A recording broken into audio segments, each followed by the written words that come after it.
ದೇವನಲ್ಲಿದನ Yes, sir. ಕುಲವೇ ಸತ್ಕುಲಂ ಅನ್ನುವಂಥ ಈ ಹರಿಹರನ ರಚನೆಯ ಪದ್ಯವನ್ನ ಕಳೆದ ತರಗತಿಯಲ್ಲಿ ಎರಡು ಪದ್ಯದ ಭಾವಗಳನ್ನು ನೋಡಿದ್ವಿ.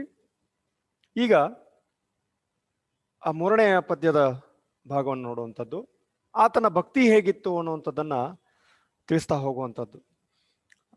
ನಂತರ ಅಲ್ಲಿ ಆ ಪ್ರದೇಶ ಹೇಗಿತ್ತು ಅನ್ನುವಂಥದ್ದನ್ನ ಒಂದನೆಯ ಪದ್ಯದ ಭಾವದೊಳಗೆ ಹೇಳ್ತಾರೆ ಅನ್ನುವಂಥದ್ದು. ಏನದು? ಶಿವನ ಸಜ್ಜನೆ ಶಿವನ ನೆಲೆಸಕ್ಕೆ ಯೋಗ್ಯವಾಗಿರುವಂಥ ಸ್ಥಳ, ಅಥವಾ ಶಿವನೇ ಅಲ್ಲಿ ಸಾಕ್ಷಾತ್ ಶಿವನೇ ಅಲ್ಲಿ ನೆಲೆಸಿದ್ದ, ಅದು ಚೋಳ ದೇಶ ಅನ್ನುವಂಥದ್ದು. ಅಲ್ಲಿ ಭಕ್ತರೆಲ್ಲ ಹೇಗಿದ್ರು ಅಂದ್ರೆ ಬಹಳ ನಿಜ ಸುಖದಿಂದ ಕೂಡಿರುವಂತ ಭಕ್ತರಾಗಿದ್ರು. ಅದು ಭೂಮಿ ಬೆಳೆಯುವಂತ ಫಲವತ್ತತೆಯಾದ ಭೂಮಿ ಇತ್ತು. ತೋಟ, ಊರಿನ ಸುತ್ತಮುತ್ತ ತೋಟಗಳಿದ್ವು. ತಂಪು ನೆರಳನ್ನು ನೀಡುವಂತ ಉದ್ಯಾನವನಗಳಿದ್ವು. ಅಲ್ಲಿ ಕಾವೇರಿ ಹರಿತಾ ಇದ್ರು. ಕಾವೇರಿ ಆ ಪಾಪವನ್ನ ತೊಳೆದಷ್ಟೇ ಅಲ್ಲದೇನೆ ಅಲ್ಲಿ ಫಲವತ್ತತೆಯಾದಂಥ ಬೆಳೆಗೆ ಕೂಡ ಅವಳು ಜೀವ ಸಂಕುಲಗಳಿಗೆ ಜೀವನ ನೀಡುವಂಥವಳಾಗಿದ್ಳು. ಕಾವೇರಿ ಸಕಲ ಸಸ್ಯಾಳಿಯಂ ಕಾವೇರಿ ಅನ್ನುವಂಥ ಮಾತಲ್ಲಿ ಹೇಳ್ತಾರೆ. ಈ ರೀತಿ ಆ ದೇಶದಲ್ಲಿ ಕಾವೇರಿ ಹರಿತಾ ಇದ್ರು. ಅವಳು ಹೇಗೆ ಸಮೃದ್ಧವಾಗಿ ಕಾವೇರಿ ನದಿ ಹರಿತಾ ಇತ್ತೋ ಹಾಗೆ ಅಲ್ಲಿ ಇರುವಂತ ಭಕ್ತರು ಕೂಡ ಹರಭಕ್ತಿಯಿಂದ ಕೂಡಿರುವಂಥದ್ದಿತ್ತು. ಅಲ್ಲಿ ಅವರ ಭಕ್ತಿ ಯಾವ ರೀತಿ ಇತ್ತು ಅಂದ್ರೆ ಪವಿತ್ರವಾದಂತ ಒಂದು ಅಮೃತದ ಸಮುದ್ರ ಹರಿದಂಗ್ ಹರಿತಾ ಇತ್ತು. ಹಿಂಗಿರುವಂತ ದೇಶವನ್ನ ಆಳುವಂತ ರಾಜ ಯಾರಾಗಿದ್ದಂದ್ರೆ ಕರಿಕಾಳ ಚೋಳ ರಾಜನಾಗಿದ್ದ. ಮುಂದೆ ಆ ಚೋಳ ರಾಜನ ಒಪ್ಪುವಂತ ರಾಜಧಾನಿಯೊಳಗ ಮಾದರ ಚೆನ್ನಯ್ಯ ಅನ್ನುವಂಥವನಿದ್ದ. ಮಾತಿಗೆ ನಿಲುಕಲಾರದಂತಹ ಅನ್ನುವಂಥ ಪದವನ್ನು ಬಳಕೆ ಮಾಡ್ತಾರೆ. ಮಾತಿಗೆ ನಿಲುಕಲಾರದಂತಹ ಮಾದರ ಚೆನ್ನಯ್ಯ ಅಂದ್ರೆ ಅಷ್ಟೊಂದು ಒಂದು ಭಕ್ತಿಯ ಪರಾಕಾಷ್ಠತೆಯಲ್ಲಿ ಮೆರಿತಾ ಇರುವಂತವನು ಈ ಮಾದರ ಚೆನ್ನಯ್ಯನಾಗಿದ್ದ. ಅವನಿಗೆ ಒತ್ತಿರುವಂತ ಪೂರ್ಣಗೊಂಡ ಅರ್ಥಪೂರ್ಣವಾಗಿರುವಂತ ಅಥವಾ ಅನರ್ಥವಾಗಿ ಅವನಿಗೆ ಮಾದಾರ ಅನ್ನುವಂಥದ್ದು ಅನರ್ಥವಾಗಿ ಬಂದಿರುವಂಥದ್ದು ಅಷ್ಟೇ ಅಲ್ಲದೆ ಆ ರೀತಿ ಒಂದು ಭಕ್ತಿಯ ಪರಾಕಾಷ್ಠತೆಯಲ್ಲಿ ಮೆರಿತಾ ಇರುವಂತಹ ಮಾದರ ಚೆನ್ನಯ್ಯ ಗುಪ್ತ ಆರಾಧನೆಯನ್ನ ಮಾಡ್ತಾ ಶಿವನ ಇಚ್ಛೆಗೆ ಕಾರಣನಾಗಿದ್ದ. ಶಿವನನ್ನ ಬಹಳ ಭಕ್ತಿಯಿಂದ ಆರಾಧಿಸಿದ್ದ. ಜೊತೆಗೆ ಆ ಚೋಳ ರಾಜನ ಕುದುರೆಗಳಿಗೆ ಏನ್ ಮಾಡ್ತಾ ಇದ್ದ ಅಂದ್ರೆ ಹುಲ್ಲು ತರುವಂಥದ್ದು, ಮೇವು ತರುವಂತ ಕಾಯಕವನ್ನ ಆತ ಮಾಡ್ತಾ ಇದ್ದ. ಅಲ್ಲೇ ಹೋದಾಗ ಏನ್ ಮಾಡ್ತಾ ಇದ್ದ ಆತು ಗುಪ್ತ ಭಕ್ತಿಯನ್ನ ಮಾಡಿ ತನ್ನ ಭಕ್ತಿಯನ್ನ ಶಿವನಿಗೆ ಅರ್ಪಿಸ್ತಾ ಇದ್ದ. ಇಲ್ಲಿ ತನಕ ಆಗಿತ್ತು. ಇನ್ನು ಉಳಿದಿರುವಂಥದ್ದು ನೋಡೋಣ.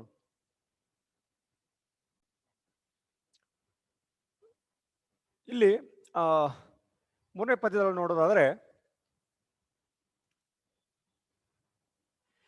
ಒಳಗೆ ಭಕ್ತಿಯ ತಂಪು ಹೊರಗೆ ಜನ್ಮದ ಸೊಂಪು, ಒಳಗೆ ಮುಕ್ತಿಯ ಗುಂಪು ಹೊರಗೆ ಜಾತಿಯ ಹೆಂಪು, ತಿಲದ ತೈಲದ ತೆರದಿ ಕಾಶದಗ್ನಿಯ ತೆರದೆ, ನೆಲದ ಮರಿಯೊಳಗೆ ತೊಳಗುವ ನಿಧಾನದ ತೆರೆದೆ, ಪೆರರ್ ಅರಿಯದಂತರದೊಳಗೆ ಲಿಂಗ ಅರ್ಚನೆಯಲ್ಲಿಪ್ಪ ಅರಿವಂತೆ, ಹೊರಗೆ ಕುಲಧರ್ಮ ಕರ್ಮದೊಳಿಪ್ಪ, ಉದಯ ಸಮಯದೊಳೆದ್ದು ಕಾಂತಾರದೊಳು ಪಕ್ಕು, ರಾಗದಿಂ ನಿರ್ಮಳ ನದಿಯ ತೀರದೊಳು ಪೊಕ್ಕು, ನುಣ್ಮುಳಲ ದಿಂಟೆಯೊಳು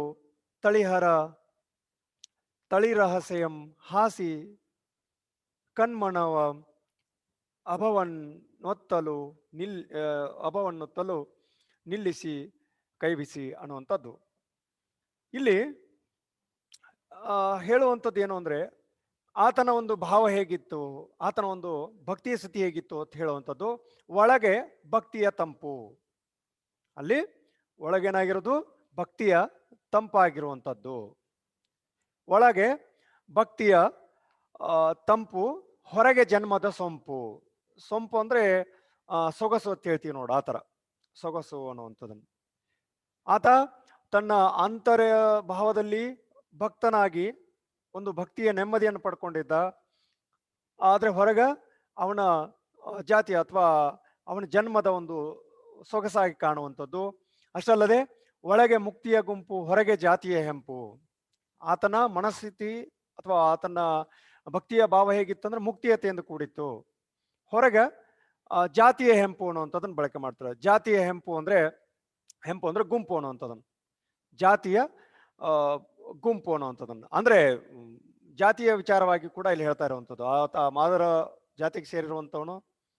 ಆದರೆ ಆಯಾ ಜಾತಿಯವರು ಮಾತ್ರ ಭಕ್ತಿಗೆ ಪೂರಕವಾಗಿರುವಂಥವ್ರು. ಅವರು ಪೂಜೆ ಪುರಸ್ಕಾರಗಳಿಗೆ ಯೋಗ್ಯರನು ಅಂತ ಒಂದು ವಿಚಾರ ಇತ್ತಲ್ಲ, ಅದನ್ನ ಇಲ್ಲಿ ತಿಳಿದುಪಡಿಸುವಂಥದ್ದು. ಒಳಗೆ ಮುಕ್ತಿಯ ಗುಂಪು, ಹೊರಗೆ ಜಾತಿಯ ಹೆಂಪು, ತಿಲದ ತೈಲದ ತೆರದಿ. ತೆರದಿ ಅಂದ್ರೆ ಇರುವ ಹಾಗೆ ಅಂತ ಹೇಳ್ತೀವಿ, ಹಾಗೆ ಅಥವಾ ರೀತಿ ಅಂತ ಹೇಳ್ತೀವಲ್ಲ. ತಿಲದ ತೈಲದ ಅಂದ್ರ ಎಳ್ಳಿನ ಕಾಳು ಇರುತ್ತಲ್ಲ, ಅದ್ರೊಳಗೆ ಎಣ್ಣೆ ಅಂಶ ಇರುತ್ತೆ ಅನ್ನೋಂಥದ್ದು. ಆ ಎಣ್ಣೆ ಹೇಗೆ ಕಾಣ್ದೇನೆ ಅದು ಅವಿತ್ಕೊಂಡಿರ್ತತೋ, ಕಾಶದಗ್ನಿಯ ತೆರದಿ.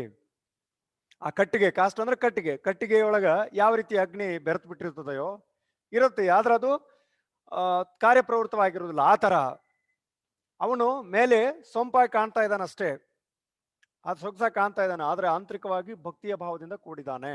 ಯಾವ ತರ ಅಂದ್ರೆ, ಈ ಎಳ್ಳಿನೊಳಗಿರುವಂತಹ ಎಣ್ಣೆಯ ಹಾಗೆ, ಕಟ್ಟಿಗೆಯೊಳಗಿರುವಂತಹ ಬೆಂಕಿಯ ಹಾಗೆ, ನೆಲದ ಮರೆಯೊಳಗೆ ತೊಳಗುವ ನಿಧಾನದ ತೆರದೆ.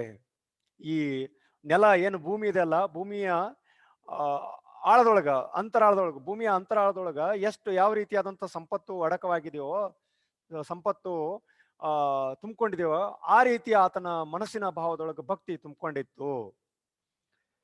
ಪೆರರರಿಯದಂತದೊಳಗೆ ಲಿಂಗಾರ್ಚನೆಯಲ್ಲಿಪ್ಪ. ಬೇರೆ ಯಾರಿಗೂ ಗೊತ್ತಾಗದೆ ಹಾಗೆ, ಬೇರೆದವರು ಅರಿಯೋದ್ರೊಳಗಾಗಿ ಆತ ಏನ್ ಮಾಡ್ತಾ ಇದ್ದ, ಲಿಂಗಾರ್ಚನೆಯಲ್ಲಿ ತೊಡಗಿರ್ತಿದ್ದ, ಲಿಂಗಾರ್ಚನೆಯನ್ನು ಮಾಡ್ಬಿಟ್ಟಿರ್ತಿದ್ದ. ಪೆರರ್ ಅರಿಯದಂತ್ಯದೊಳಗೆ, ಬೇರೆದವರಿಗೆ ಗೊತ್ತಾಗದ ಹಾಗೆ ಆತ ಏನ್ ಮಾಡ್ತಿದ್ದ ಅಂದ್ರೆ ಲಿಂಗಾರ್ಚನೆಯನ್ನ ಮಾಡ್ತಾ ಇದ್ದ, ಪೂಜೆಯನ್ನ ಮಾಡ್ಕೊಳ್ತಾ ಇದ್ದ ಅನ್ನುವಂಥದ್ದು. ಓಕೆ, ಮುಂದೆ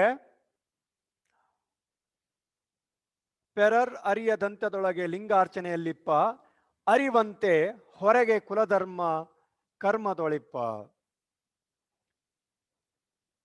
ಆದ್ರೆ ಹೊರಗೆ ಹೆಂಗದಾನಂದ್ರ ಅಲ್ಲಿಯ ಕುದುರೆಗಳಿಗೆ ಹುಲ್ಲನ್ನು ತರುವಕ್ಕೆ ಹೋಗಿದಾನ ಅನ್ನುವಂಥ ರೀತಿ ಒಳಗೆ. ಕುಲಧರ್ಮ ದೊಳಿಪ್ಪ, ಕುಲಧರ್ಮ ಕರ್ಮದೊಳಗಿಪ್ಪ ಅನ್ನುವಂಥ ಮಾತು. ಆತ ತನ್ನ ಅಂತರಾಳದೊಳಗ ಲಿಂಗಾರ್ಚನೆಯನ್ನು ಗೈತಾ ಇದ್ದ, ಜೊತೆಗೆ ಯಾರಿಗೂ ಗೊತ್ತಾಗದೇನ ಹಾಗೆ ತನ್ನ ಕೆಲಸಕ್ಕೆ ಹೋಗಿ ಆ ಕೆಲಸದ ಮುಖೇನವಾಗಿ ಹುಲ್ಲು ತರಕ್ಕೆ ಹೋಗ್ತಿದ್ದ, ಅಲ್ಲೇ ಕುತ್ಕೊಂಡು ಪೂಜೆ ಮಾಡ್ಕೊಂಡು ಬರ್ತಿದ್ದ. ಅದ್ರ ಹೊರಗೇನು ಅವನು ಕುಲಕಸವಾಗಿರುವಂಥದ್ದು, ಮೇವು ತರುವಂಥದ್ದು ಮಾಡುವಂಥ ಕೆಲಸ ಮಾಡ್ತಾ ಇದ್ದ. ಉದಯ ಸಮಯದೊಳೆದ್ದು ಕಾಂತಾರದೊಳು ಪಕ್ಕು, ಉದಯ ಸಮಯದೊಳಗ ಎದ್ದು ಕಾಂತಾರ ಅಂದ್ರೆ ಕಾಡು ಅನ್ನುವಂಥದ್ದು, ಕಾಡಿನೊಳಗ ಹೋಗ್ತಾ ಇದ್ದ. ಹೋಗಿ ರಾಗದಿಂ ನಿರ್ಮಳ ನದಿ ತೀರದೊಳ್ ಪಕ್ಕು, ರಾಗದಿಂದ ಪ್ರೀತಿಯಿಂದ ನಿರ್ಮಳ ಅಂದ್ರೆ ನಿರ್ಮಲವಾಗಿರುವಂತಹ ನದಿ ತೀರದೊಳಗು, ಭಕ್ತಿಯ ರಾಗದಿಂದ ಆತ ಏನ್ ಮಾಡ್ತಿದ್ದ, ನಿರ್ಮಲವಾದಂತಹ ಆ ನದಿ ತೀರದೊಳಗು ಹೊಕ್ಕು ನುಣ್ಮುಳಲ ದಿಂಟೆಯಳು ತಳಿರ ಹಸೆಯಂ ಹಾಸಿ. ಅಲ್ಲಿ ನದಿ ಇತ್ತಲ್ಲ, ಆ ನದಿಯೊಳಗ ಮುಳುಗಿ ಬಂದು ಸ್ನಾನ ಮಾಡಿ ಪೂಜೆ ಗಣೆ ಆಗ್ತಾ ಇದ್ದ. ಅಲ್ಲಿ ಪಕ್ಕದಲ್ಲಿ ಏನ್ ಮಾಡ್ತಿದ್ದ ಅಂದ್ರೆ ನುಣ್ಮುಳಲ ಅಂದ್ರೆ ನಯವಾದ, ಸಾಫ್ಟ್ ಆಗಿರುವಂತ ಹೇಳ್ತೀವಲ್ಲ, ಆತರ ನಯವಾದಂತ ದಿಂಟೆಯಳು. ದಿಂಟೆ ಅಂದ್ರೆ ದಿಬ್ಬ ಅಂತ ಹೇಳ್ತೀವಲ್ಲ, ಆತರ. ಹೌದಾ, ಎತ್ತರವಾಗಿರುವಂಥದ್ದು, ನಯವಾಗಿರುವಂಥದ್ದು, ಎತ್ತರವಾಗಿರುವಂತ ಆ ದಿಬ್ಬದ ಮೇಲೆ ತಳಿರ ಹಸೆಯಂ ಹಾಸಿ, ತಳಿರು ಹಾಸಿಗೆಯನ್ನ ಹಾಸ್ತಾ ಇದ್ದ. ತಳಿರು ಚಿಗುರು ಅಂತ ಹೇಳ್ತೀವಲ್ಲ, ಆ ಚಿಗುರನ್ನ ಅಲ್ಲಿ ಆ ದಿಬ್ಬದ ಮೇಲೆ ಹಾಸ್ತಾ ಇದ್ದ. ಹಾಸಿ ಕಣ್ಮನವನ್ ಅಭವನ್ ಆತಲು ನಿಲ್ಲಿಸಿ ಕೈವಿಸಿ ಅನ್ನುವಂಥದ್ದು. ಆತ ಅಲ್ಲಿ ಏನ್ ಮಾಡ್ತಾ ಇದ್ದ, ತನ್ನ ಕಣ್ಮನಭಾವವನ್ನು ತುಂಬಿಸಿಕೊಳ್ಳುವಂತ ಶಿವನನ್ನ ಇದ್ರ ಮೇಲೆ ಪ್ರತಿಷ್ಠಾಪಿಸ್ತಾ ಇದ್ದ, ನಿಲ್ಲಿಸ್ತಾ ಇದ್ದ. ಒಂದು ಎತ್ತರವಾಗಿರುವಂತ ಅಲ್ಲೇ ದಿಂಡೆ ಇರ್ತಿತ್ತಲ್ಲ, ದಿಬ್ಬ ಇರ್ತಿತ್ತಲ್ಲ, ದಿಬ್ಬದ ಮೇಲೆ ನುಣುಪಾಗಿರುವಂತಹ ಮೃದುವಾಗಿರುವಂತಹ ತಳಿರಹಸೆ ಹಾಸಿ ತನ್ನ ಕಣ್ಮನಭಾವವನ್ನ ಒತ್ತಲು ನೆಲೆಸಲು ಆ ಶಿವನನ್ನ ಏನ್ ಮಾಡ್ತಾ ಇದ್ದ, ಅಲ್ಲಿ ನಿಲ್ಲಿಸ್ತಾ ಇದ್ದ ಅನ್ನುವಂಥದ್ದು. ನಿಲ್ಲಿಸಿ ಕೈವಿಸಿ ತಂದು ಕೈ ವಿಸಿ ಅಂದ್ರೆ ಕೈ ಹಿಡ್ಕೊಂಡು ಅನ್ನುವಂಥ ರೀತಿ ಒಳಗೆ. ಸಾಕ್ಷಾತ್ ಶಿವನನ್ನ ಆತ ಏನ್ ಮಾಡ್ತಿದ್ದ, ಕೈ ಹಿಡ್ಕೊಂಡು ಬಂದು ಆ ಎತ್ತರವಾಗಿರುವಂತ ದಿಬ್ಬದ ಮೇಲೆ ಆತನನ್ನ ತರಳು ಹಾಸಿಗೆ ಮೇಲೆ ಕುಂದಿರ್ಸ್ತಾ ಇದ್ದ. ಕೈ ವಿಸಿ ಕರೀದು ಅಥವಾ ಕರ್ಕೊಂಡು ಕುಂದಿರ್ಸಿ ತಂದು ಸಿಂಹಾಸನದ ಮೇಲೆ ವಿಜಯಂ ಗೈಸಿ. ವಿಜಯಂ ಗೈಸಿ ಅಂದ್ರೆ ಆತನನ್ನ ಆಗಮಿಸ್ಕೊಳ್ತಾ ಇದ್ದ, ಸ್ವಾಗತ ಮಾಡ್ಕೊಳ್ಳುವಂಥದ್ದು ಹೇಳ್ತಲ್ಲ ಆತರ. ತಂದು ಸಿಂಹಾಸನದ ಮೇಲೆ ವಿಜಯಂ ಗೈಸಿ ಸಂದನಿಪ ನೇಹದಿಂ ಪೋರೈಸಿ ಆರೈಸಿ. ಆತನನ್ನ ಬಹಳ ಪ್ರೀತಿಯಿಂದ, ಆದರತೆಯಿಂದ, ಭಕ್ತಿಯಿಂದ ಶಿವನನ್ನ ಬರಮಾಡ್ಕೊಳ್ತಾ ಇದ್ದ. ಅಲ್ಲಿ ಶಿವ ಬಂದಾಗ ಆತನನ್ನ ಅತಿ ಪ್ರೀತಿಯಿಂದ, ಸಂದಿನಿಪ ಅಂದ್ರೆ ಬಹಳ ಪ್ರೀತಿಯಿಂದ, ಉನ್ಮಾದತೆ ಅಂತ ಹೇಳ್ತಾರೆ ನೋಡಿ ಆತರ, ಬಹಳ ಪ್ರೀತಿಯಿಂದ, ನೇಹ ಅಂದ್ರ ಸ್ನೇಹ ಅನ್ನುವಂಥದ್ದು, ಸ್ನೇಹದಿಂದ ಪೂರೈಸಿ ಹಾರೈಸಿ ಆತನನ್ನ ನಯವಾಗಿ ಕರ್ಕೊಂಡು ಬಂದು ಅಲ್ಲಿ ಆಗಮಿಸುವಂತ ಶಿವನನ್ನ ಕರ್ಕೊಂಡು ಬಂದು ಅಲ್ಲಿ ಕುಂದಿಸ್ತಾ ಇದ್ದ. ಪರಿಮಳದ ತಿರುಳೆನಿಪ ಮೊಲ್ಲೆ ಮಲ್ಲಿಗೆಗಳಿಂ ಹರವರಿಯ ಕಂಪಿಡುವ ಸಂಪಿಗೆ ಅರಳುಗಳಿಂ. ಅಲ್ಲಿ ಯಾವ ಹೂಗಳನ್ನ ಅಲ್ಲಿ ಶಿವನಿಗೆ ಅರ್ಪಿಸ್ತಾ ಇದ್ದ ಅನ್ನುವಂಥದ್ದು. ಪರಿಮಳದ ತಿರುಳೆನಿಪ, ಪರಿಮಳ ಹೌದಾ, ಸುಗಂಧವಾದಂತ ಒಂದು ಸುವಾಸನೆ ಆದಂತ ಮೊಲ್ಲೆ ಮಲ್ಲಿಗೆಗಳನ್ನು ತರ್ತಾ ಇದ್ದ ಅನ್ನುವಂಥದ್ದು. ತಿರುಳೆನೆಪ ಅಂದ್ರೆ ಸತ್ವ ಉಳ್ಳುವಂಥದ್ದು, ಪರಿಮಳದ ಸತ್ವ ಉಳ್ಳುವಂತ ಮೊಲ್ಲೆ ಮಲ್ಲಿಗೆಗಳಿಂದ ಹರವರಿಯ ಕಂಪಿಡುವ ಸಂಪಿಗೆ ಹರಗಳಿಂ. ಹೌದಾ, ಹರವಿಡು ಅಂದ್ರೆ ಹರವು ವಿಸ್ತಾರವಾಗಿರುವಂಥದ್ದು, ಅಂದ್ರೆ ಸುಗಂಧ ಹರಡುತ್ತ ಪರಿಮಳ ಆವರಿಸಿಕೊಂಡಿರುವಂತ ಕಂಪಿಡುವಂತಹ ಪರಿಮಳವನ್ನು ಸೂಸ್ತಿರುವಂತಹ ಸಂಪಿಗೆಯ ಅರಳುಗಳಿಂ, ಸಂಪಿಗೆ ಹೂಗಳನ್ನ ತಂದಿದ್ದ. ಮರುಗ ಮರುಗ ದವಣಂ ಪಚ್ಚೆ ಪಡ್ಡಳಿಯ ಪೂಗಳಿಂ. ಮರುಗ ದವಣಂ ಪಚ್ಚೆ ಪಡ್ಡಳೆಯ ಪೂಗಳಿಂ ಸುರಗಿ ಸುರವನ್ನೆ ಚಂಗನಿಲೆಯ ಹೂಗಳಿಂ. ಹೂಗಳಂದ್ರೆ ಹೂಗಳು ಅನ್ನುವಂಥದ್ದು, ಯಾವ ಹೂಗಳನ್ನು ತರ್ತಾ ಇದ್ದ ಅನ್ನುವಂಥದ್ದು. ಮುರಗ ಅನ್ನುವಂಥದ್ದು ಇದು ಸುವಾಸನೆ ಇರುವಂತ ಎಲೆ ಉಳ್ಳಂತ ಹೂವು, ಇದು ಮುರಗ. ಮತ್ ಮುಂದೆ ದವಣಂ ಅನ್ನುವಂಥದ್ದು, ಹೌದಾ, ಮುರಗ ಅಂದ್ರೆ ಸುವಾಸನೆ ಉಳ್ಳಂಥದ್ದು, ದವಣಂ ಮುರಗ ದವಣಂ ಅಂದ್ರೆ ಸುವಾಸನೆ ಉಳ್ಳಂತ ಎಲೆಗಳುಳ್ಳಂಥದ್ದು. ಪಚ್ಚೆ ಪಡ್ಡಳಿ, ಪಡ್ಡಳಿ ಅಂದ್ರೆ ಕೆಂಜಾಜಿ, ಪಚ್ಚೆ ಪಡ್ಡಳಿ ಅಂದ್ರೆ ಕೆಂಜಾಜಿ ಹೂಗಳನ್ನ ತರ್ತಾ ಇದ್ದ. ಸುರಗಿ ಸುರವನ್ನೆ, ಸುರಗಿ ಹೂವು ಸುರವನ್ನೆ ಹೂವು ಬರ್ತವೆ, ಅವುಗಳನ್ನು ತರ್ತಾ ಇದ್ದ. ಚಂಗನಿಗಿಲೆ, ಚಂಗನಿಗಿಲೆ ಅಂದ್ರೆ ಕನ್ಗಿಲೆ ಅನ್ನುವಂತ, ಕನಗಿಲೆ ಹೂ ಅಂತ ಹೇಳ್ತೀವಲ್ಲ ಅದು ಕನಗಿಲೆ ಹೂ. ಕನಗಿಲೆ ಹೂವನ್ನ ಆತ ತರ್ತಿದ್ದ, ಕನಗಲು ಹೂ ತರ್ತಿದ್ದ.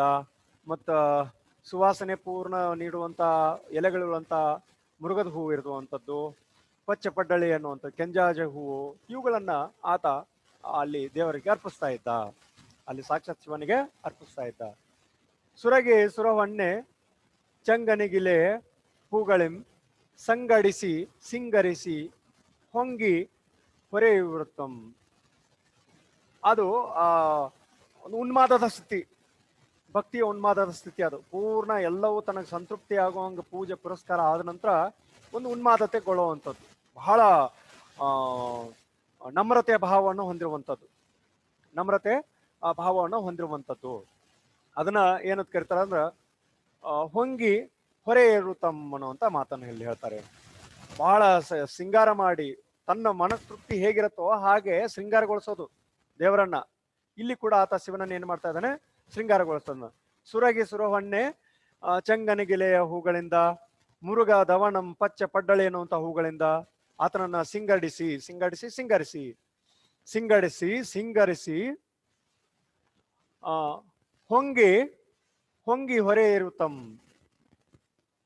ಒಂಥರ ರೋಮಾಂಚನಗೊಳ್ಳೋದು, ಉಬ್ಬಿ ಹೋಗೋದು ಅಂತ ಹೇಳ್ತಾರೆ ನೋಡಿ, ಆತರ ಬಹಳ ಉತ್ಸುಕತೆಯಿಂದ ತೋರುವಂಥದ್ದು ಭಕ್ತಿಯೊಳಗೆ ಆತರ ಆಯ್ತು ಅನ್ನೋದು. ರೋಮಾಂಚನಗೊಳ್ಳುತ್ತಾ ಲಿಂಗ ಪೂಜೆಯೊಳಗೆ ಮನವಿಟ್ಟು ಮಿರುತಂ.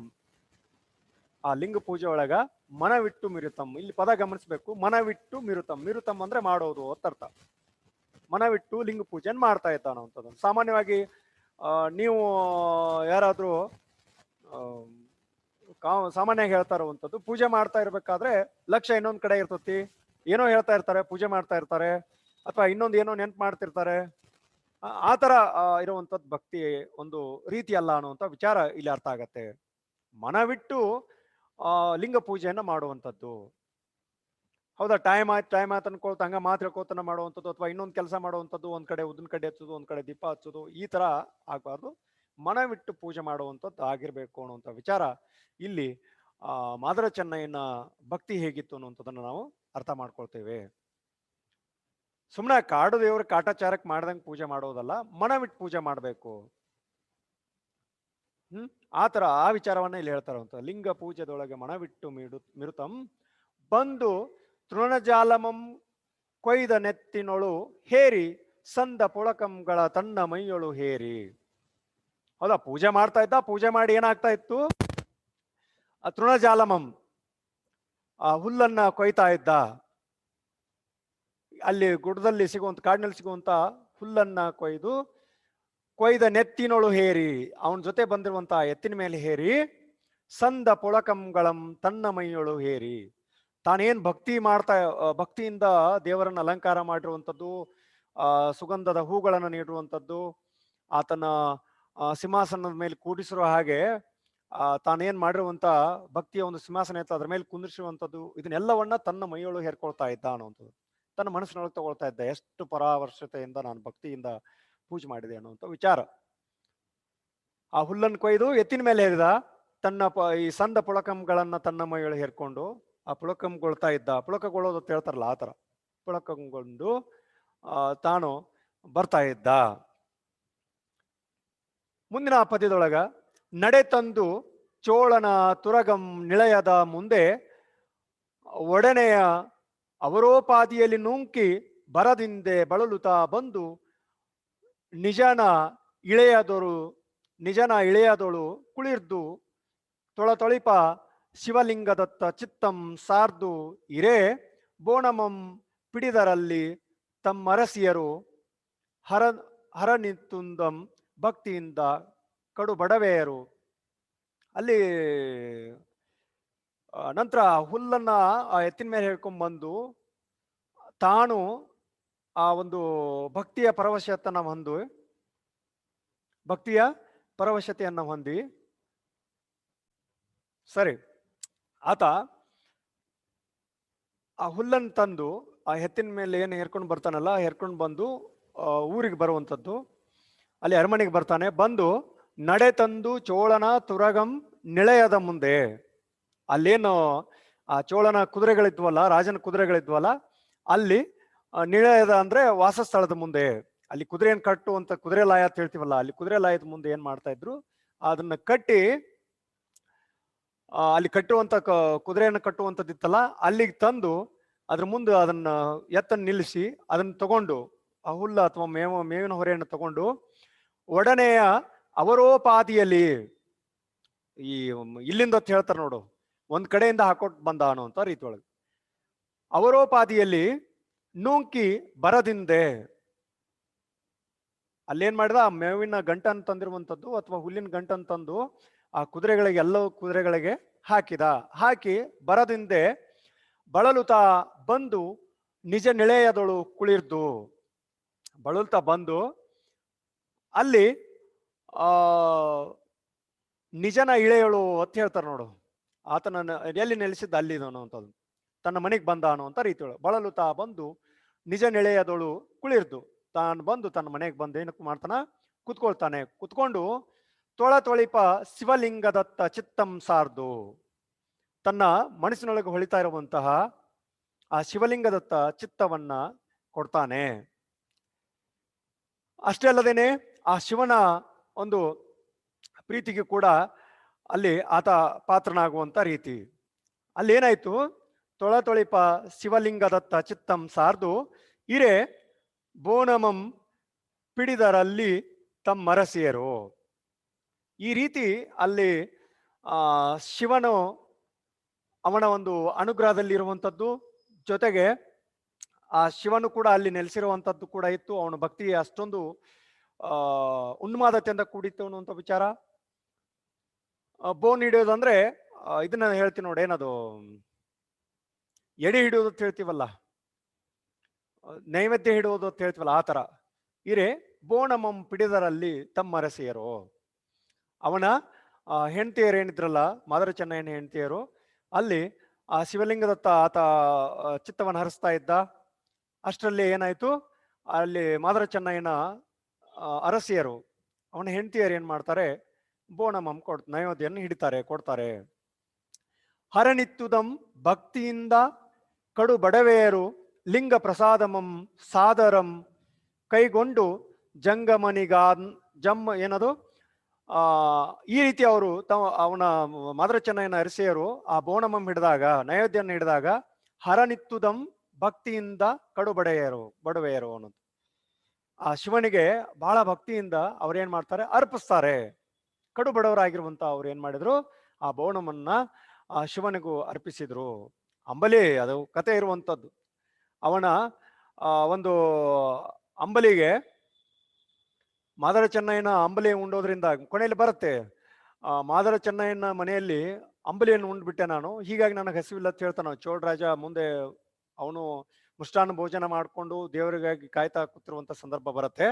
ಅಲ್ಲಿ ಏನಾಗತ್ತಂದ್ರೆ, ಶಿವನು ಪ್ರತ್ಯಕ್ಷ ಆಗೋದಿಲ್ಲ. ಯಾಕೆ ಪ್ರತ್ಯಕ್ಷ ಆಗೋದಿಲ್ಲ ಅಂತೇಳಿ ಆತ ಸಿಟ್ಟಿಗೇರಿ ತನ್ನ ಖಡ್ಗದಿಂದ ತನ್ನನ್ನು ಸಂಹರಿಸ್ಕೊಳ್ಬೇಕಾದ್ರೆ ಪ್ರತ್ಯಕ್ಷನಾಗಿ ಹೇಳ್ತಾನ, ಇಲ್ಲ, ಇವತ್ತು ನಾನು ಏನ್ ಮಾಡ್ಬಿಟ್ಟೆ, ಮಾದರ ಚೆನ್ನಯ್ಯನ ಮನೆಯಲ್ಲಿ ಅಂಬಲಿಯನ್ನು ಉಂಡ್ಬಿಟ್ಟೆ, ಹೀಗಾಗಿ ನನಗೆ ಹಸಿವಿಲ್ಲ, ನಾಳೆ ನಾನು ಮತ್ತೆ ಪ್ರಸಾದಕ್ಕೆ ಬರ್ತೀನಿ ಅಂತ ಹೇಳಿ ಅವನಿಗೆ ಹೇಳಿದಾಗ ಅವನಿಗೆ ಒಂಥರ ಬಹಳ ವಿಶಿಷ್ಟ ಅನ್ಸತ್ತೆ. ಯಾರಾತ ಭಕ್ತ, ನನ್ನಂತ ಭಕ್ತನ ಮೀರಿಸುವಂತ ಒಂದು ಭಕ್ತ ಯಾರು ಅಂತ ಹೇಳಿ ಬರುವಂಥದ್ದು, ಅದು ಮುಂದಿನ ಸಂದರ್ಭ ಬರುತ್ತೆ.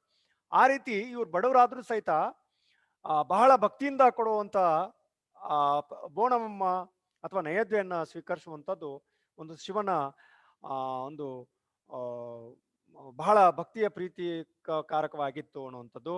ಹರನಿತ್ತುದಂ ಭಕ್ತಿಂ ಕಡುಬಡವೆಯರು ಲಿಂಗ ಪ್ರಸಾದಮಂ ಸಾದರಂ ಕೈಕೊಂಡು ಪೂರೈಸಿಕೊಂಡ್ರು ಅನ್ನುವಂಥದ್ದು. ಜಂಗಮನಿದಾನಮಂ ನಿಪ್ಪಂ ಸುಖಮನ್ ಎಡೆಗೊಂಡು ಈ ತೆರೆದೊಳ್ 60 ಸಂವತ್ಸರಂ ನಡೆಯುತ್ತಿರೆ ಭೂತಳದ ಒಳತಿ ಗುಪ್ತ ಪೂಜೆ ದಳವೇರುತ್ತಿದೆ ಅನ್ನುವಂಥದ್ದು. ಇಲ್ಲಿ ಏನಾಯ್ತು, ಈ ರೀತಿ ಪ್ರತಿದಿನ ಶಿವನ ಆರಾಧನೆ ಮಾಡ್ತಾ ಇದ್ದ. ಯಾರಿಗೆ ಗೊತ್ತಾಗದ ಹಾಗೆ ಶಿವನ ಆರಾಧನೆಯನ್ನು ಮಾಡಿ ಆ ಕುದುರೆಗಳಿಗೆ ಹುಲ್ಲನ್ನು ಹಾಕಿ ತನ್ನ ಮನೆಗೆ ಬಂದು ಶಿವನಿಗೆ ಬೋನನ್ನು ಹಿಡಿದು ತಾನು ಸ್ವೀಕಾರ ಮಾಡಿಕೊಂಡು ಬರ್ತಾ ಇದ್ದ. ಈ ರೀತಿ ಮಾಡ್ತಾ ಇರುವಂಥದ್ದು ಎಷ್ಟು ವರ್ಷ ಆಗಿತ್ತು ಅಂದ್ರೆ, ಈ ಜಂಗಮ ನಿಧಾನ ನಿಪಂ ಅನ್ನುವಂಥ ಮಾತಲ್ಲಿ ಹೇಳ್ತಾರೆ. ಈ ರೀತಿ ಲಿಂಗ ಪ್ರಸಾದಮಂ ಸಾದರಂ ಕೈಗೊಂಡು ಅನ್ನುವಂಥದ್ದು ಅಂದ್ರೆ, ಆ ಲಿಂಗಕ್ಕೆ ಅಥವಾ ಶಿವನಿಗೆ ಆ ಪ್ರಸಾದವನ್ನ ಅರ್ಪಿಸುವಂಥದ್ದು ಅದು ಎಲ್ಲಿಂದ ಎಷ್ಟು ವರ್ಷ ನಡ್ಕೊಂಡ್ ಬಂದಿತ್ತಂದ್ರೆ 60 ವಸ್ತ್ರಂ ಅನ್ನುವಂಥದ್ದನ್ನು.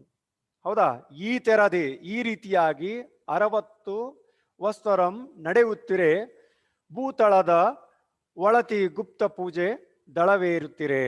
ಈ ರೀತಿ ಗುಪ್ತ ಪೂಜೆ, ಗುಪ್ತ ಆರಾಧನೆ 60 ವರ್ಷಗಳಿಂದ ನಡ್ಕೊಂಡು ಬರ್ತಾ ಇತ್ತು. ಅದು ನಡ್ಕೊಂಡು ಬರುವಂಥದ್ದು ಆಗಿತ್ತು. ಈ ರೀತಿ ಆತನ ಭಕ್ತಿಗೆ ಶಿವನು ಒಲಿತಾ ಇದ್ದ, ಶಿವನನ್ನ ಕಣ್ತುಂಬಿಕೊಳ್ತಾ ಇದ್ದ, ಶಿವನ ಪ್ರೀತಿಗೆ ಎಲ್ಲರೂ ಪಾತ್ರರಾಗಿದ್ರು. ಅವನ ಅರಸಿಯರು ಕೂಡ, ಮಾದರ ಚೆನ್ನಯ್ಯನ ಅರಸಿಯರು ಕೂಡ ಕಡು ಬಡವರಿದ್ರು ಸಹಿತ ಭಕ್ತಿಯಿಂದ ಬೋಣನ್ನು ಕೊಡ್ತಾ ಇದ್ರು. ಅದನ್ನ ಆತ ಸ್ವೀಕಾರ ಮಾಡ್ತಾ ಇದ್ದ ಅನ್ನುವಂಥ ವಿಚಾರವನ್ನ ಆ ಪದ್ಯದ ಭಾವಾರ್ಥದಲ್ಲಿ ನಾವು ನೋಡ್ತೀವಿ. ಮುಂದಿನ ಪದ್ಯದಲ್ಲಿ ಹರನೊಲ್ದು ಚೆನ್ನನಂ ಮೆರವೆನಿ ದರೆಗಂದು ಪುರಹರಂ ಸಲೆ ಸಂತಸಂ ಬಡುತ್ತಿರಲೊಂದು ದಿವಸದೊಳು ಎಂದಿನಂದದೊಳು ಹೊಲನಂ ಹೊಕ್ಕು ಶಿವಲಿಂಗ ಪೂಜೆ ಮಾಡಿ ಹರುಷಂ ಮಿಕ್ಕು ಬೇಗದಿಂ ಪುಲುಗೈದು ಮೈಲನೊಳು ನೆರೆಹೇರಿ ರಾಗದಿಂ ಗಳಗಳನೆ ನಡುತರುತಂ ಮಿರೆ. ಈ ರೀತಿ ಮಾಡ್ತಿರ್ಬೇಕಾದ್ರೆ ಕಂಪಣದ ತಾಣದೊಳು ಹುಲ್ಲ ನೊಲವಿಂ ನೂಂಕಿ ಸೊಂಪೇರಿ ಚಿತ್ತ ಜಾರಿಯ ಚಿತ್ತಮಂ ಸೋಂಕಿ ಮನೆಗೆ ಬಂದನ್ ಉಮಿಸುತೆ ಕುಳಿರ್ದು ನೆನೆವುತ್ತಿರೆ ವನಿತೆ ತಂದಂಬಳಕಮಂ ಮೆಲ್ಲ ನೀವುತ್ತಿರೆ.